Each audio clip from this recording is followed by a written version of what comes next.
Hey, what's going on, guys? Welcome back to a brand new episode of Hot Gamers Only, the show where we talk about everything that's hot in the world of games. I nearly messed it up. It's like, what, 2 weeks of that new one? Nearly messed up. I was like, I don't need the text document. This We'll is just roll week with it. 2, I believe, yes. Yeah, we'll just roll with it. But yeah, I'm your host, Ethan, and as always, I'm joined by the co-host with the co-host. It's Hunter. Hey, Hunter. I didn't even turn my phone off. This is professional as shit, dude. This is professional. The most professional. Hello. You know, fuck It's it, we're me. keeping it. How you doing, Hunter? You doing good, man? Yeah, I'm swell. Yeah, nice. Do you just do it on purpose now? That was Yeah, the well, most I passive believe aggressive- I believe that that's what he's trying to do now, is just lead into me saying it. Otherwise, he'll be sad. No, that was the most passive-aggressive one I've ever seen. I'm swell. Yeah. Move on. And I'm also joined by the Weeb Wonder himself. It's Kyle. Kyle, a week and a half till Xenoblade, dude. How you doing? You doing I'm good? very excited. A week and a half until I can drop everything else I'm doing. Oh, and which is just zone nothing. out for a couple days. Nice, dude. Nice. But yeah, if you're new, this is Hot Games Only, where each and every week we talk about everything that's going on in the world of games, what we've been playing, what's happening, all of that stuff, while I also try and turn my microphone down every week until we find out the perfect point where it doesn't peak on the audio. Hopefully it's I better noticed this your week. wavelengths are a lot smaller this week. Well, I've turned it down to like 30%, so I'm like, hopefully, because it's easier to boost up than it is to stop the peaks. So that's what we're all Yeah. about here. If you like what you listened to, which, oh my god, why wouldn't you? You can give us a good rating on iTunes and Google Play. You can find us on podcast services around the world, as well as on YouTube and Soundcloud. So get it wherever you want it. We basically are everywhere. This week, we're Everywhere. basically going to be doing a bit of a news episode, because we haven't done a news episode in a while. So, and There's this is been a big lot news of episode. news A in lot the of last news. couple weeks. But we decided to talk about Pokemon instead. Hell yeah. It was worth it. So yeah, Pokemon. we're gonna have a load of stuff talking. We're gonna have a load of talking points in the future. We've got some Unreal 5 gameplay. We've got Ghost of Tsushima, Paper Mario, Tony Hawk. Jeff Keighley started his Summer Game Fest thing that he's doing. A lot more. We've got quite a bit to talk about. So we'll see if we get into game talk or not. Maybe we won't. We'll see. Otherwise, just a bit of housekeeping. We promised an extra episode this month. It may be coming. I have finished Persona 5 Royal. Me and Kyle are setting up something special for the spoiler cast, and it'll either be next week's episode. If there's nothing to talk about next week, then it'll be next week's episode. If not, then we'll have it in the midweek. That's what I've decided, and then hopefully everything should work out, and we should be back on track. Except we're still missing the Final Fantasy VII spoiler cast. I'm working on it, I promise. I'm working on it. I'm playing it for a day, and I'm already done with like chapter 6. So I'm getting through it. Okay, I'm patient. There you go. I've just waited long enough. But yeah, other than that, we will Let's have go those speed 2 bonus episodes out within the next 3 weeks, probably, and then hopefully we'll all be back on track for Xenoblade and all the other releases that come out within the next little while. Anyway, I'm sure it'll all go to shit again at some point. But hey, we're living in the moment. Other than that, I don't think there's anything else we need to mention. So let's get right into it. Where do you want to start? Does anyone have any topic that you want to start on, or do you want me to just pick Just throw a dart at the a board, random man. topic? Oh, cool. Let's pick a random topic. So I guess we'll start off with we'll do what we did. We'll do the latest news now, and then we'll see how our time's going, and we'll keep going. We'll push it back further and further into the weeks yes. as we do it. So I guess the first thing that we should probably talk about is let's talk about Unreal 5. So this week this is how prepared I am. I have gotten some news articles here that we can reference. Oh, I'm great. Is this a professional podcast? Thanks Hell for sharing yeah. So that I'm with the getting rest this of from us. Well, you don't need it, I'm getting this one from The Verge. You've seen the video. We've got our opinions. Yeah, all we need. you've seen the video. That's all you need. I'm just giving a bit of flavour by reading someone else's article that they got paid to write. Thank you, Nick Strat. I appreciate it. This is from The Verge. And this happened on May 13th. Epic Games today announced the next iteration of its game engine, Unreal Engine, with Unreal Engine 5. Stunning demo running on PlayStation 5. I think everyone's seen it at this point. It's Elf Lady Climb Some Rocks, as I like to call it. And it's basically the first PS5 footage that we've ever seen. I mean, it's a tech demo, but there you go. It was real time, and I sent everyone the video. So, I don't know what to say other than what did you guys think?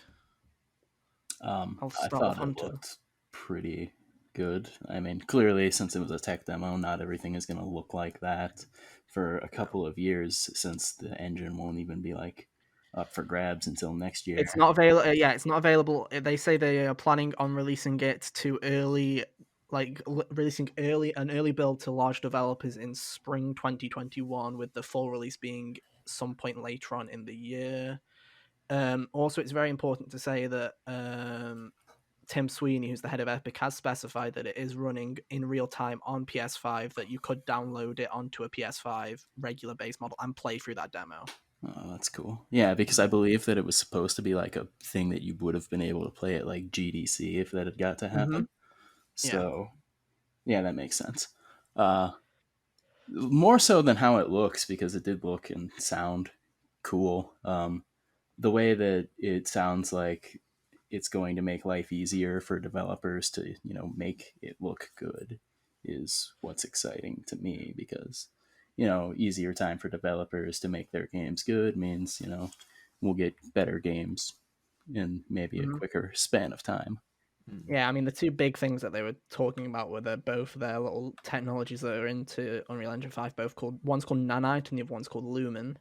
Nanite is a tool that will visualize geometry, which means it will automatically generate as much geometric detail as the eye can see. So the whole thing behind Nanite was being able to use film quality assets in games without it overloading the GPU. I think one of the things that struck me the most was, yeah, the graphics were great and all, but it was just seeing how, like, it was just looking at the rock work, as stupid as it sounds. It was very, like, it was crazy how much detail was in it. Oh yeah, It for wasn't sure. it wasn't necessarily looking, like, just looking at the image itself. I'm like, yeah, it looks great, but when they like specifically zoomed in on the rock detail, you were like, holy hell, man, like that's a lot. That's like really well detailed. And then when they removed the And textures to show what it all looked like underneath, that was really So yeah, cool. many triangles. So many triangles. Nanite is also the engine, yeah, with the rock textures. It really, yeah, it really worked well. It was the bit at the end as well with the falling rock work and all of that Yeah. with the flying sequence. I mean, we'll talk about the flying sequence, I'm sure, which was pretty nuts. But then the other one was Lumen, which is a lighting tool. It's sorry, global illumination tool. Gotta use the correct terminology here. It works in real time for game development, so you can essentially light a scene using volumetric lighting. It's a bit like oh god, what's that technology called? The Xbox and everyone keeps Are you talking talking about ray tracing? ray tracing. Yeah, Yeah, the it's both like a less names intense are version buzzwords of. for this Yeah, gen. thank you. Can't Yeah, wait till we it's get like a halfway less. through and I never have to hear that term again. Yeah, it'd be pretty great. But yeah, Epic's Lumen tool is. I also thought it's extremely impressive, where you can have one global light source and it Yeah. bounces the light off everything, and that was also really, really impressive. Let's just quickly mention, like, what was your favorite? Was like what I was like, hey, this is pretty cool, but then when I saw what they were using the SSD for in that final section, when it was all real time and there was no there was no pop in or anything like that, the sort with the flying section, that was the thing that really. I feel like that's the thing that's going to be next gen. Is it's not necessarily going to be like like it's still a big leap when you think about it, but obviously it's diminishing returns right now Yeah, like the further we get into console generation. But I think the fact that you were able to have that whole flying scene with everything falling and all of the geometry and all of the physics engine and all of that working at that speed without that's no loading screens, that's no trickery, that is all running real time on this PS5 SSD, which I think they have been quoted to say that they very much use that. Like, they use the power of the SSD. That's the one thing that they really liked about PS5. yeah, the flying Um, scene at the end was the highlight of the demo For for me sure. as Yeah. far as and technical yeah. capabilities. I also like how colorful it was. Most of the time when we get these tech demos, it's always like set like hell, or it's like really dark, or it's like these weird like gritty visuals. And it was nice to see something that actually looked like a real game for once. Like, Like the you could see occasional that they were like, static white kind of thing with. yeah, Yeah. you can tell that they really went, hey, let's make a tech demo that actually looks like, hey, if someone wants to make a Tomb Raider or an Uncharted on next gen, what could you potentially see. Like they very much went for that third person action adventure game kind of style with it, and I liked it quite a bit. It was pretty good. So yeah, there you go. I don't think I have anything else to really say on it. It happened. I can't wait for the actual console to be revealed at this point. Because I feel like we know everything about Xbox. And we know nothing about this. And somehow I'm still... The mystery of the PlayStation is more exciting to me. Yeah, at the same time, because, there's still, like, a chance for them to completely go all PS3 on us. And, like, here's the wacky crap that no one wanted. And it's like, oh, no. Here's the PlayStation Move 2. Oh, no. Oh, and it's bundled in. Oh, you thought you were going to get Horizon 2, but no. The PlayStation Move returns. No, Horizon with motion controls. Oh, no. Oh, yes. Oh, baby. What a way to ruin the best bow and arrow combat I've ever played. Hey. But yeah, so there you go. That was Unreal Engine 5. It looks cool. Epic seems to know what they're doing, and I like how they're actually putting their Fortnite money into projects. Like, yeah, as much as Fortnite's existence vexes me, I like that it allows Epic to do things that it's going to something better. Yeah. Mm-hmm. They're paying. Oh yeah, yeah. Speaking of Fortnite, I'm glad someone mentioned Fortnite. It's also important to say that on the exact same day they announced that Fortnite is going to be a launch title for both next-gen consoles. It's already out, so I don't know what the big deal is, but there you go. It's going to be out on next-gen straight away, obviously. I think everyone would have guessed that. Yeah. And also, it'll be switching to Unreal 5 next year. So if you're a Fortnite player, there you go. What do you want, a medal? Well done. Unreal Engine 5. Speaking of PS5, speaking of PlayStation just in general, to be honest, Ghost of Tsushima. Let's talk about Ghost of Tsushima. Oh my god, Ghost of Tsushima. It looks so fucking good. It does. Oh, man. So on Thursday, they released an 18-minute gameplay presentation. And we might talk about the Xbox conference later on, but can I just say, Microsoft, that's how you show gameplay off, please? Thank you. I really appreciate it. That's showing gameplay. Yeah, that's showing gameplay. You love to see it. So yeah. Ghost of Tsushima finally got its big blowout this month, which it's due in 2 months exactly. So it was needed. We finally got to see it. So 18 minutes of gameplay. They're keeping the story to their chest, but a lot of exploration. The three main focuses were exploration, combat, and customization.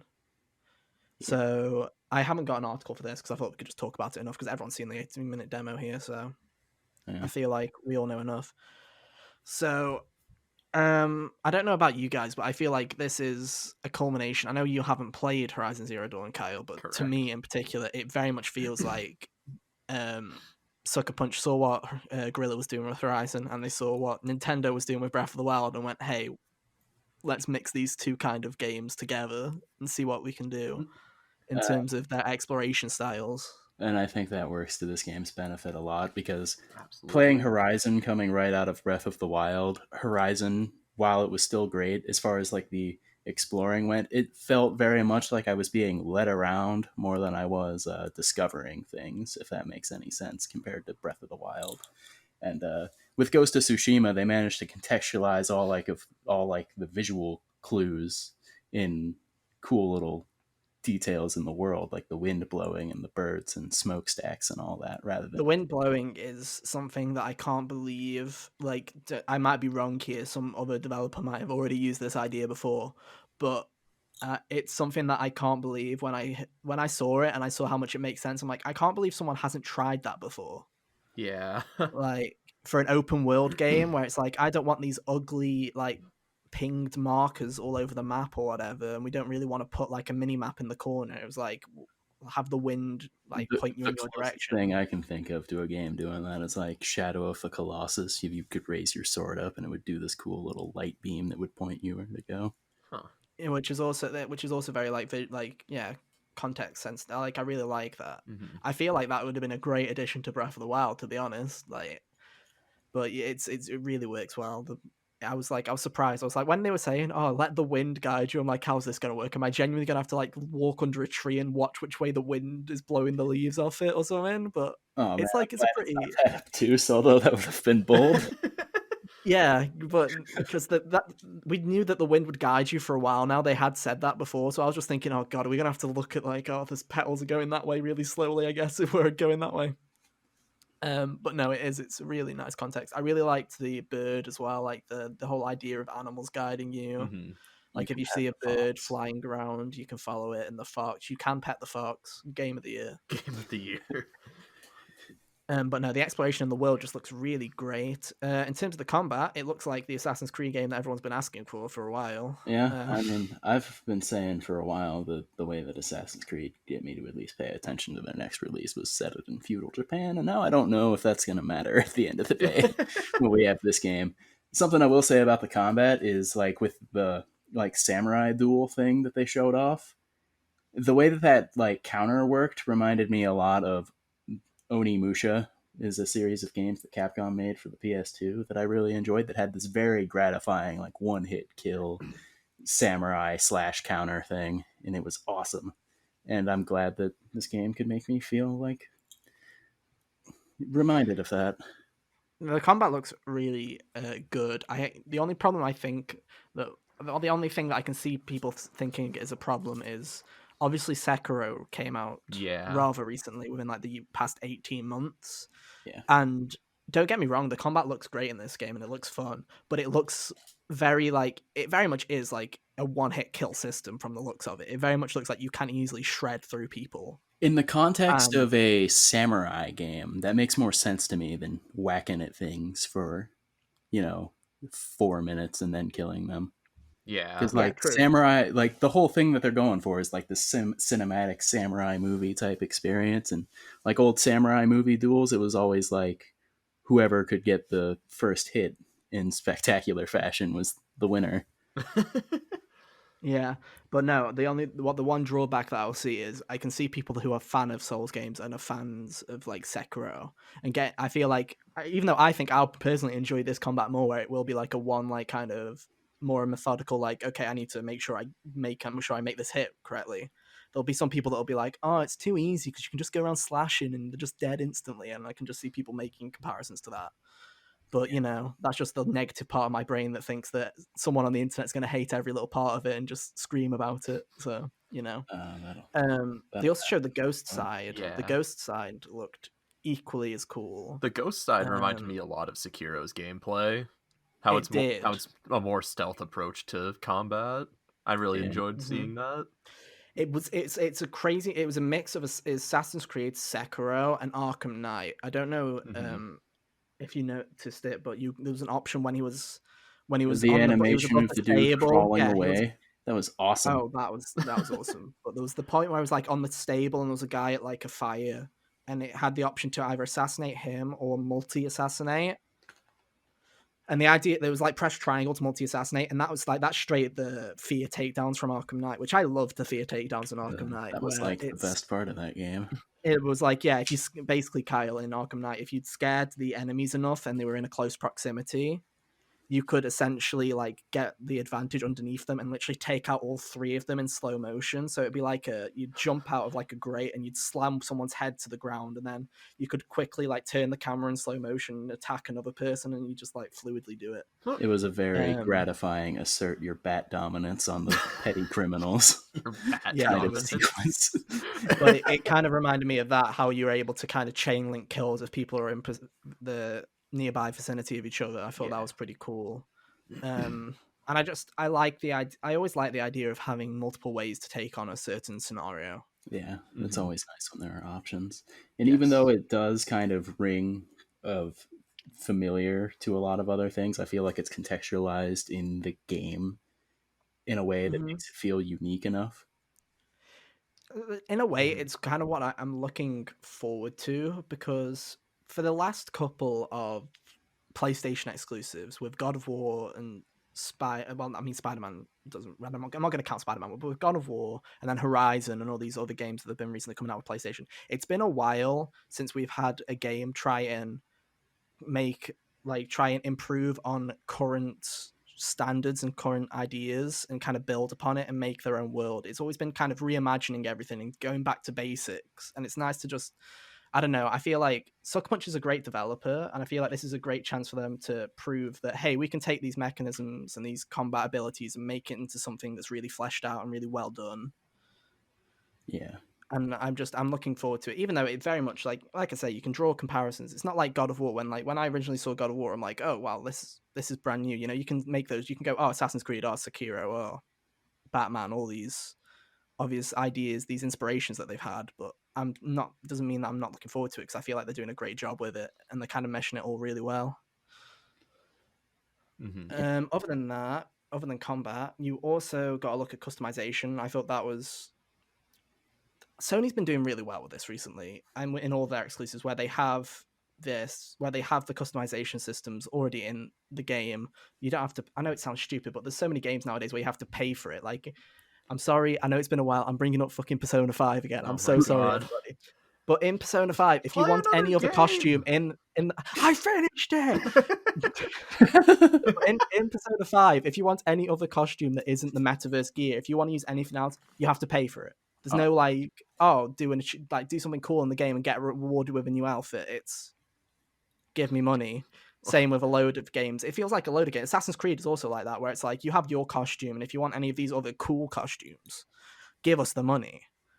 It's nice to have all these customization systems built into the gameplay a lot of the time, which it seems stupid because it's something that we're used to having just in the game anyway, but it's nice to have it there from day one. And then some of the other stuff that they're doing, like the photo mode, looks great.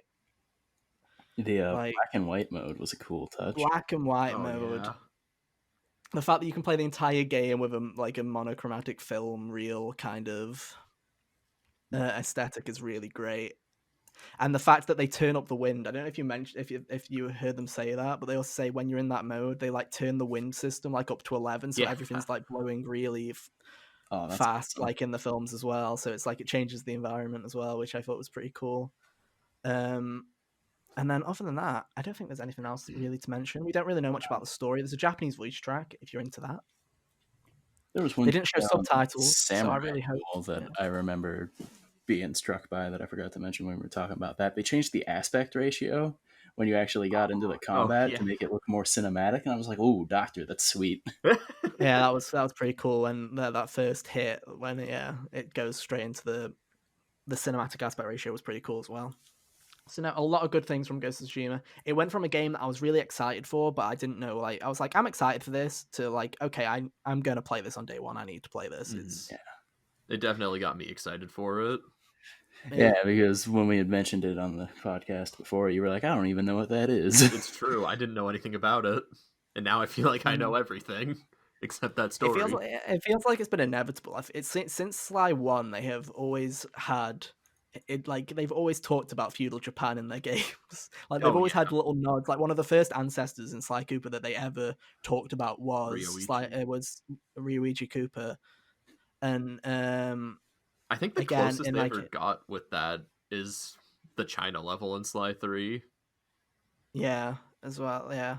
But I feel like it's something that they've wanted to do for a while, and I'm glad that they, just like every other PlayStation worldwide, it's not even PlayStation, it's PlayStation Studios now. We haven't put that in the news list, so they have renamed themselves to insert Marvel intro here, yeah. Marvel intro, yeah. But just like every other developer right now in PlayStation Studios, it does really feel like they're just like, hey, if you want to make a game, go make a game. And it feels like it was a real passion project, like Horizon was and like God of War was. So, looking forward to it. Coming out on the same day as that, moving topics, what a segue, is Paper Mario Origami King. I thought it was Kingdom, and then I looked it up, and it isn't. So that's how much I know about this game. So yeah, Nintendo took the Sony approach to their marketing this week when they announced that Paper Mario Origami King is coming out in July. Is it the exact same day as Ghost of Tsushima? Yes. Yeah, it is. July 17th.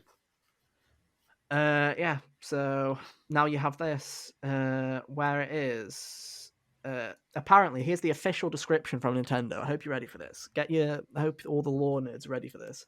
Mario faces one of his most thrilling challenges yet in Paper Mario: The Origami King, when the dangerous King Ollie unleashes his plan to fold the entire world. Just when matters couldn't get worse, he's bound Princess Peach's castle in giant colored streamers and transported it to a distant mountain.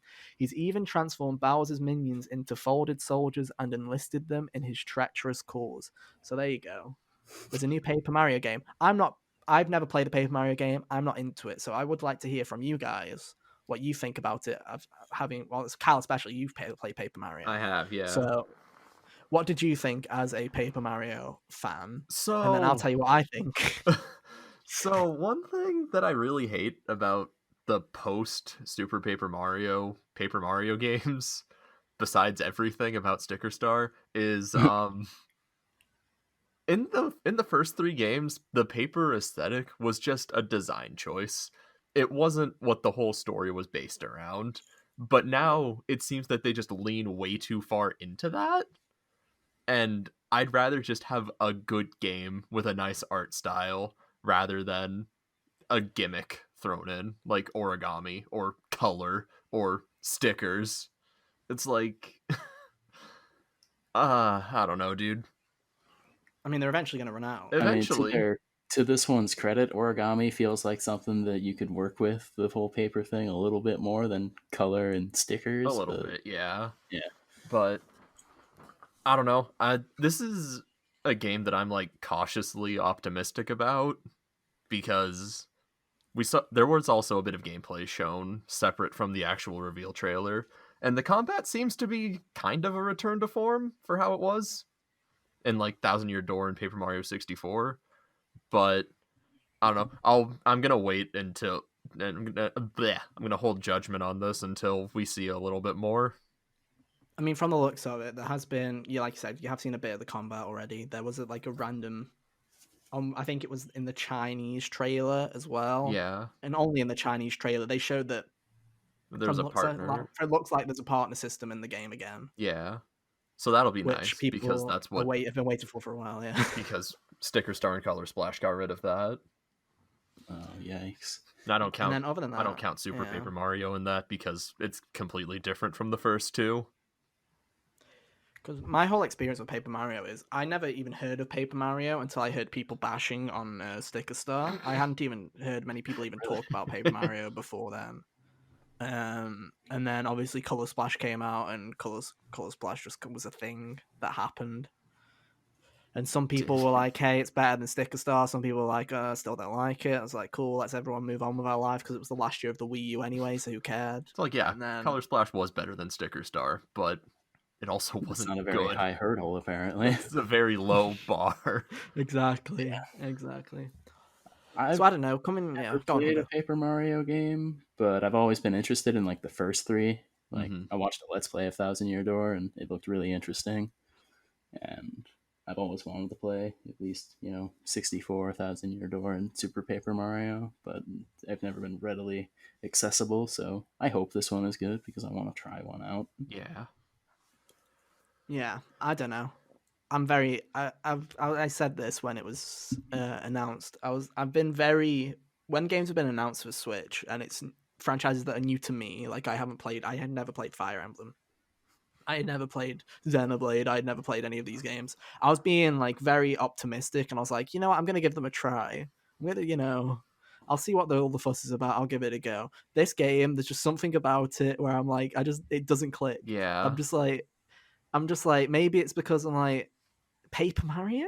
Like, people really like this? I mean, the old ones, I'm like, yeah, really? Like, I can see why it was like, why the original was made or whatever. Or I'm like, this is a franchise? And people, like, I'm like, people buy this? Like, obviously people like it enough because the 2 bad ones did enough for them to keep making them, So it's one of those games where I'm like, I can see it's a cute like gimmick in terms of like the Paper Mario and like all the little animations, like was like a little, like he did like a little fold when he was like trying to walk under something, like his head kind of like folded back, and I was like, yeah, that's funny and stuff like that. But other than that, I'm just like, I don't see the appeal personally. And I don't know, maybe it's just me. Yeah, maybe I'm not fun. Oh That well. might be the problem. Yeah, no fun allowed. No fun allowed, I guess. But yeah, I Oh mean, well, we'll see how it goes. if this validates the leaks from earlier this year about there being a Paper Mario game, that means there might be a Metroid game coming in the future. And also Pikmin 3 Oh well, I don't remastered. care so much about that. Metroid, on the other hand, inject that into my veins. And that also means that we are it's very likely at this point that we are getting the Mario remasters this year, which I don't feel like we should, I mean, we were all like kind of impartial on this. Like, it's like, yeah, it's going to happen, but I don't know. Mm. I feel like it's going to be a bit of a weak year for Nintendo, a weak second half for Nintendo. It'll be interesting to see surprises. There was also the same rumors that have always been saying this. The person that's been getting a lot of the current leaks right, where he's been dating stuff. We're going to talk about Tony Hawk in a bit, but he got Tony Hawk right. He got Paper Mario. He had said that Ghost of Tsushima gameplay was coming out before on the exact date that he said it was. Before it was announced. I can't remember the name of the guy, and I feel bad, and I feel like I should go to Twitter, but I'm never going to find him because I'm that bad. But he'd been guessing all the dates right, and currently the two things that he said that are on there are the PlayStation reveal event is on June 4th, so let's keep our eyes out on that one. But also the other one is no Nintendo Direct until September. The June Nintendo Direct has been cancelled because Japanese culture in general and Nintendo specifically, they can't seem to manage working from home right now. Like, it's not as smooth as they want it to be. So this Origami King might be all getting for now. So it'll be interesting to see. But especially if there's no Direct, it's going to feel like a very strange year for Nintendo. Yeah. Mm. At least they got Animal Crossing. And yeah, and literally Animal Crossing, Xenoblade, and Paper Mario. Yeah. One of these things is not like the other. That's up to you to decide. Yeah, we'll let you pick. I guess I just mentioned it, so we might as well talk about it. Tony Hawk Pro Skaters 1, 2 are getting remastered, remade. I believe it's a remake. Yeah, it's It's a remake. It's a remake. Adding elements that got introduced in later games back into these. It's a Vicarious Visions remaster. So if anyone's a fan of Crash, like we've all been, you'll know what's in store here. It's essentially they're remaking the first games, but they don't call it a remake because they're building it from the ground up with new code, but it's the exact same game. So, call it what you will. This is why I hate the whole remake remaster debacle. I mean, it's like, the trailer called it a remaster, so nah. Yeah, they also called the Crash and Spyro ones remasters, though. But at the same time, there's not a singular piece of original code in those games. So it's like, it's hard. It's hard to say, but yeah. So they're both coming out. They're being developed by Vicarious Visions, so they might have two games coming out this year if it's rumored that Crash is still coming out. So that'll be interesting. Interesting. Have any of you ever been into skateboarding games? Never even played them. I played less the Pro Skater games, although I'm pretty sure we had those. I remember playing a Spider-Man here and there, but I'm more familiar with the Underground Tony Hawk game. But I liked them. They're cool. Like, if I catch this on sale later after it comes out, I'd screw around with it for a little bit, I imagine. They're fun enough. They got cool. I played like the demos. Yeah, I played like the PS1 demo discs back in the day that had it on it and stuff like that. Or PS2 demo discs that had like Tony Hawk on it, and that's like soundtracks are really good. Which they have announced that they are getting a majority of the licenses for the original soundtrack, which is nice. That's really good to hear. That contributes to the vibe of those games quite a bit. But no, it's interesting to see that Activision is still going down this route of making more remasters. It's interesting that Vicarious Visions is doing it. I thought that was quite interesting. One thing you've got to consider is I saw a lot of people going, oh no, that means that this Crash leak is all wrong or whatever. But Vicarious Visions is a huge team. I think most people forget that Vicarious Visions, up until Bungie leaving, was the second biggest developer of Destiny. Like, they were working on Destiny that entire time. Oh, God. I think it was something ridiculous, like 30 odd people were working on the Crash remaster, and the rest of Vicarious Visions was working on Destiny, which was about 200 odd people. Oh, so, yeah, like it's a big team. So I'm sure there's still Crash coming, and I like to see it. There'll be I said this to you guys the other day. I really hope we've already seen this Uka Uka like graffiti in one of the levels.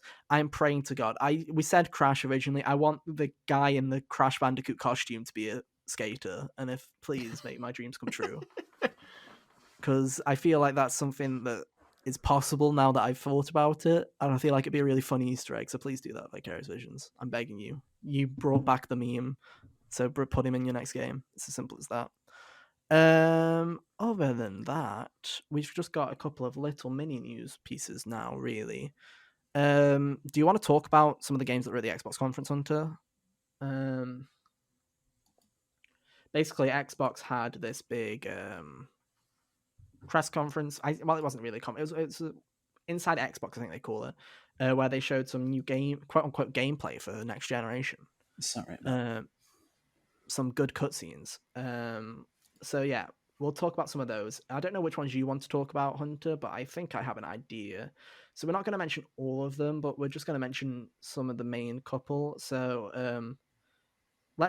I think Scorn is one of the ones you wanted to talk about, right? Yeah, Scorn. Scorn looks really cool. Like it looks like this H.R. Geiger Eldritch Terror type of horror game, and I'm here for that. The visuals looked really interesting. I believe that it was.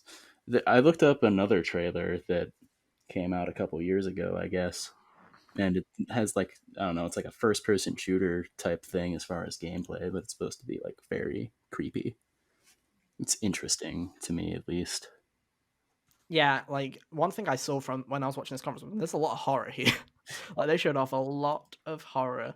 Another one was the Medium. The me Um, has my interest even more, actually. which was the one which is the big one from the show, from that entire thing. I was like, okay, this looks interesting. Like I'm not into horror, but it was very interesting. That's the team that made the Blair Witch game that I was kind of fascinated in last year. I haven't played it yet because it came out at a time where like I think Control and Astral Chain both came out too.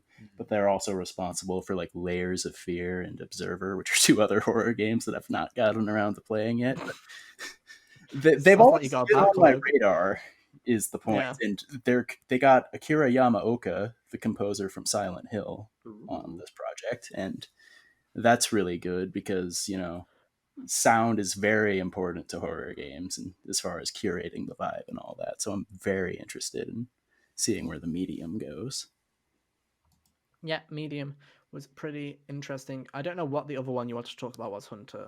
Scarlet Nexus looks like Astral Chain, except you make all the monsters these weird flower looking things and you take the aggressive Oh, I blue do remember that colors one. Yeah. and make it red, which I'm here Oh, for. yeah, that looked interesting. I was like, yeah, it very much looks like a current gen game, but I was like, hey, it looks cool though. I'm not gonna, It did look not cool. gonna. Astral Chain was a game that was very fascinating for me on a conceptual level and all the Mm-hmm. ideas they had, but the execution I feel like could have been done better. And if there's a game coming out that's like it and could perhaps do some of those things better, then I'm interested to see if they can. Mm-hmm. Because the main avenue of power in this game is like psychokinesis and stuff, which, you know what, I believe that telekinesis is a power in games that I don't think I've seen enough, which is Yeah. weird because it's really cool and you'd think more games would want to do that. Like, Yeah. count on Astral Chain was the one game that I did. It's what I think. Astral Chain is one of the big, probably. I know it wasn't that big, but it was probably the biggest game that I missed last year that I had an interest in. Like I remember you two both played it, Yep. and I was like, I was on the fence, and I was very close to buying it, but then this little thought in the back of my head came in, and it was like, Ethan, you like the ideas and concepts of every single like game that Platinum makes, but then the gameplay never satisfies you, so you don't like the games that much. I'm like, yeah, I'm gonna stop myself because it's like every game that Platinum makes, and don't get me wrong, they're all good games. It's just there's something about They all go the on too long. gameplay, yeah, where they kind of burn themselves out a bit. Yeah. uh, And not everything's as perfect as you'd want it to be. Like the only game that I'm like, hey, I really enjoyed the gameplay from a Platinum game is Bayonetta 2. Bayonetta 2 is probably the best hack and slash game I've played outside of the DMC series. Yeah.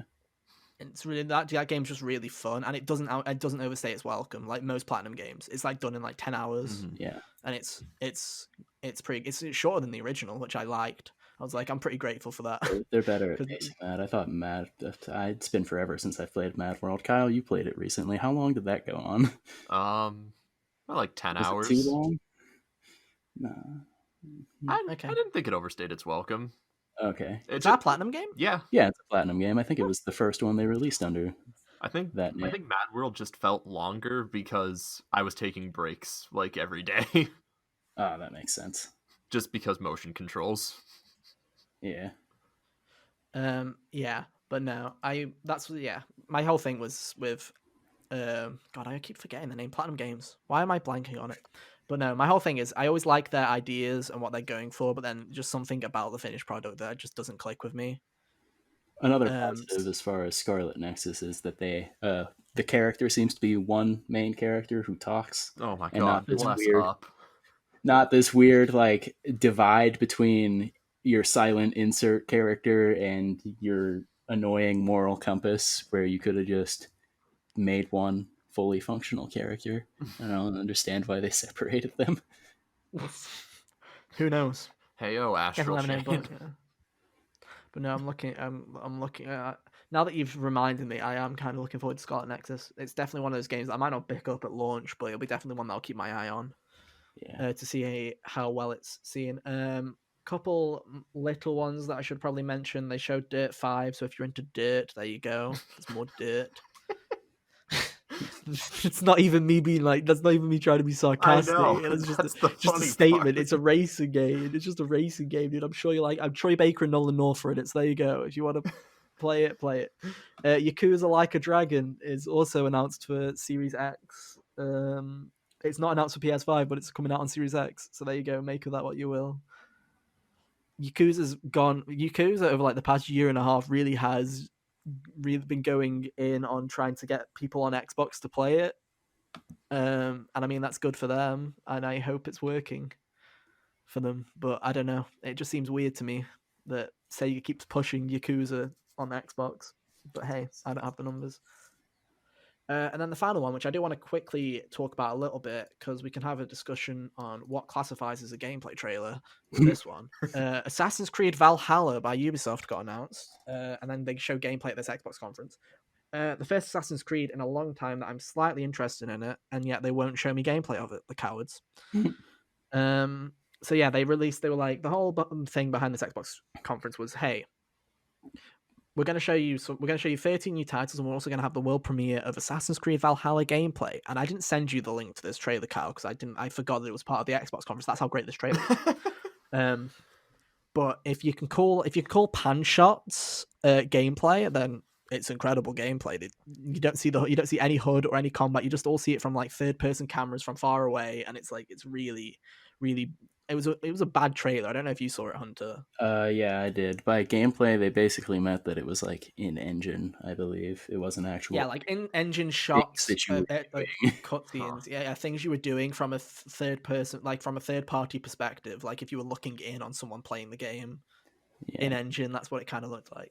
Assassin's Creed Valhalla looks it's set in a really interesting time period. I'm kind of glad that they are doing something a bit different with it. I feel like Vikings would be pretty cool, but at the same time, I kind of want to see gameplay. They haven't shown any yet, so I'm crossing my fingers, because my problem with the Assassin's Creed franchise as of late is when they've tried to come these half-assed RPGs, as I like to call them, because it's still an Assassin's Creed game, but they just level gate every mission off for you instead. So half-assed RPG. Well, They've said that there's no level system in this new game, which has me excited. And then they also said the perfect words of, it's not as big as Assassin's Creed Odyssey. They said it's not longer or bigger than Assassin's Creed Odyssey. I'm like, thank God for that, because Assassin's Creed Odyssey is the definition of way too big and way too long, and it's like it overstays its welcome. I think it took me like 60 hours to get through it, that seems and like it's an a Assassin's really long time Creed for an game Assassin's Creed game. that used to be like 15 hours. So yeah, we'll see. We'll see about Assassin's Creed. I'm hopeful, but at the same time, should I really be hopeful in Ubisoft? No. That's the real question. I mean, a lot of times with Ubisoft, you know what you're gonna get. So And sometimes you get like Played one of their sometimes you games. get good like Rayman Legends, Mhm. and sometimes you get bad. We'll see.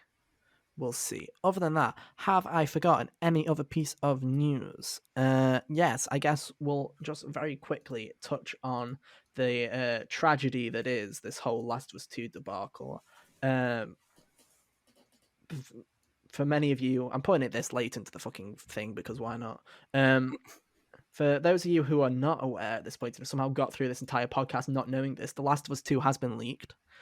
Um, there's nothing really, and then there's this whole kind of, I don't know if you, Cal, you won't have seen it, but I'm sure Hunter will have heard of it.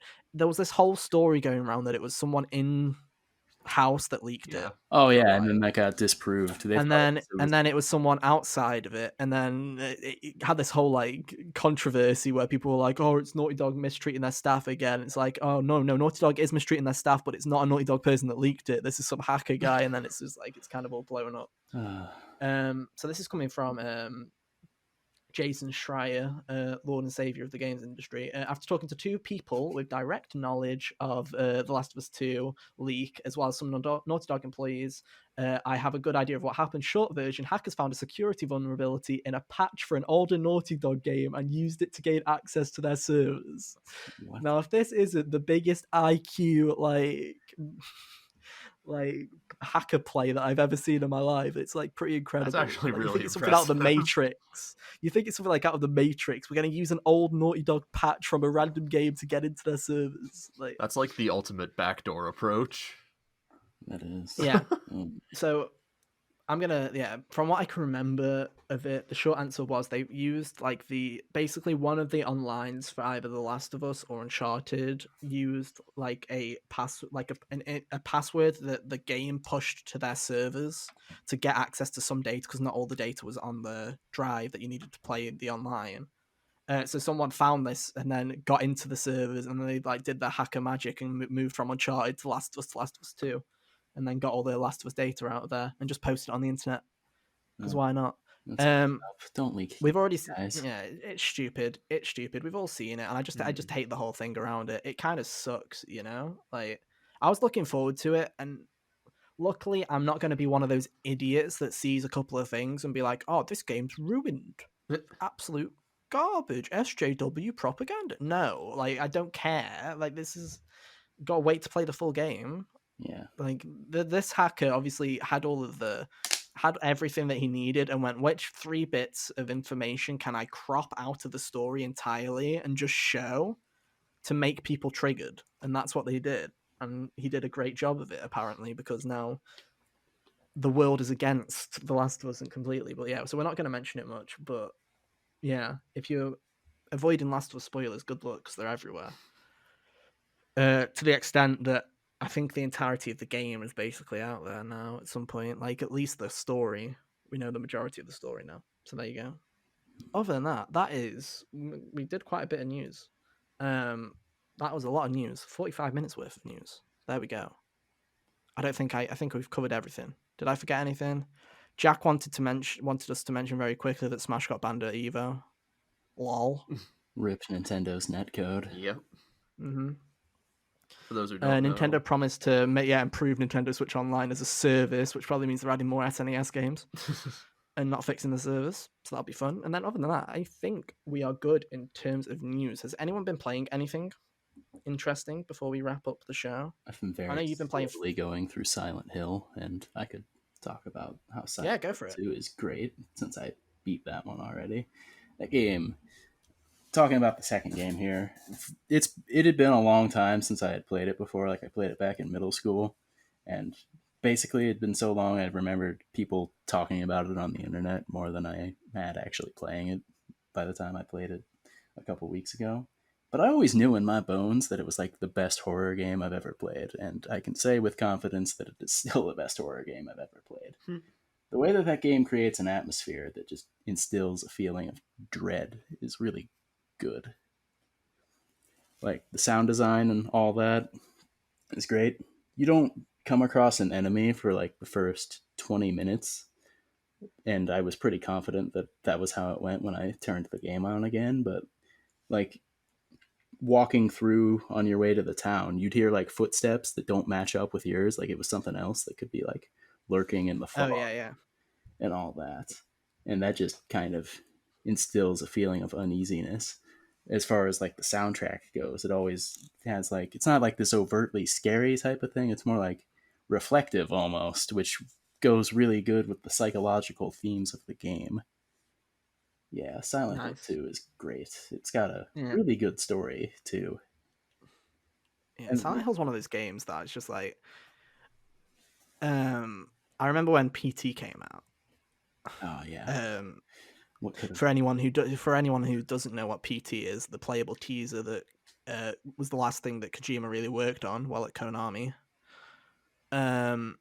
It was like a Silent Hills reboot, wasn't it? Was it essentially with Norman Reedus? Was what the I plan just was. knew it was going to be a Silent Hill game. I don't know if it was going to be a reboot or just a new. I don't know if it or it was called Silent Silent Hill Hills. doesn't really need Yeah. rebooted. It kind of works in a way that like. But no, I just remember people being scared to shit like out of that demo. And then I'd heard of Silent Hill before then, but then just having that whole scenario and then looking back, it's like it's crazy to see like how good Silent Hills was in a way. And it was like it's one of those games again that I hadn't really heard of, and I was looking back and I'm like, oh, people really loved it. Yeah, it's too You know what I bad mean? that we live in a world where Konami sucks because um, uh, because Yeah, it is unfortunate. If they didn't suck, they would have saw the success of the remakes and been like, "Oh, cool! There's a market for this. Let's remake our beloved horror classics and remake Silent Hill 1 and 2 and at least the first 4." Because I believe that after that is when people started souring on them. Yeah, if you had told me 10 years ago, if you had asked me 10 years ago, who do you think would have fucked it up, Capcom or Konami? I probably would have said Capcom Yeah, because of just how Resident Evil was at the time and how they were doing a load of stupid stuff. But Capcom, and over the past 5 years, has really brought themselves back. yeah. Whereas Konami is now just like in the ashes, just like dead. It's dug itself its own hole. Well, as far as gamers are concerned, yeah, but they're laughing all the way to the bank, and that's annoying. With with Pachinko and stuff like that. It doesn't Yeah. even matter to them. They just have some of the greatest video game IPs ever and don't do anything with them. Hey, Castlevania. Castlevania, Silent Hill, Metal Gear. Metal Gear. All Yeah. of those. How fun. Cal, you've been playing a bit of Three Houses again. You picked that I up sure recently. have. How have you been feeling about Three Houses? I sure have been playing it. I feel nothing playing this game. I just passed the time skip in Golden Deer, and yeah. I just don't feel anything. I'm not attached to these characters like I was with Awakening, and I don't avidly dislike the game like I did with Fates, was it? Yeah. Yeah. Is that the one if they tried to take the Pokemon approach and like split the game up into 3 different Yeah. things? Yeah, that's the one with Corrin and Pineapple Head. Nice, dude. I don't know. My favorite character. Three Houses is just really boring, I think is the word I'd use. Yeah. Yeah, I can get behind that. Like, I was into it but the first half of the game drags so much. By the time you get to the second half and it starts getting more interesting, it's to the point where I'm like, just already burned out. Can we just end it now? Can we just get to the point want me and to move play on? This game 2 more times? No. 3 technically. Fuck the basement. Fuck the DLC. I'm not playing that. No, not the DLC. There's 4 playthroughs. Right. 5 with DLC. Yeah, you want me to play this game 3 more times? No. Yeah, it's dumb. Like, I like the characters, but the gameplay is just so boring and repetitive. And then and the characters aren't that special. Yeah, they're all characters, but they're not that special. Like, I'm just not invested. I don't know what. And they all have the voices of other characters. That's the one thing that triggers me about that game is they found like they genuinely just went, "Hey, you've been an ex JRPG, which is quite popular. Come to this game and play a big character and use the exact same voice." I'm like, "Oh my god!" It's like you're just walking around and I go, "Oh look, there's Haru. Oh look, there's Plummet. There's Erica Lindbeck. There's Morgana, dude. Yeah, there's Erica Lindbeck. Like there's everyone's Erica in that game." I've been like genuinely. I was thinking to myself the other day. Oh, I've heard Maruki from Persona 5's voice before. Where have I heard it? And then I watched somebody play Fire Emblem 3 Houses. And I'm like, oh, it's Ferdinand's voice. But instead of me going, oh, Maruki's Ferdinand, they go, oh, Ferdinand's Maruki. That's how forgettable these characters are. That I played that game first. I went, oh no, I'm just going to associate this new character he's played over that guy because that guy sucks. Like, Yep. It's just. I also hate Byleth. Byleth sucks. It's such a useless self-insert character. If I was going to do a character study on good and bad, like self protagonists, like silent protagonists, where you're supposed to insert yourself into that position, Byleth would definitely be my example of a terrible implementation. Because at least with a character like Robin from Awakening, they at least had a purpose in the story. Byleth just exists for the player. You could replace Byleth with Plank from Ed, Edd n Eddy, and nothing would change about the game. Actually, that sounds like it might be better. It might be it better. sounds like it's more fun. But no, I agree. It's like one of those things where it's like... That sounds the like game really makes in Final Fantasy 12 they had Vaughn, who was supposed to be like the main character, but he didn't. You could remove him from the game and start...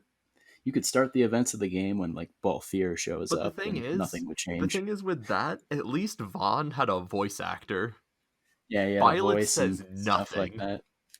Yeah. Except in battle. Not even like a Xander Mobus in P5 where you have at least like grunts or like the odd occasional line or quip or whatever. Yeah. And even then, Joker portrays himself through like facial expressions and body language, at least in combat and stuff, in a way. Joker feels like a character. Like in Fire Emblem 3 Houses, they try and do the Persona thing where someone will say something to you and you have like 2 or 3 options to reply back to them.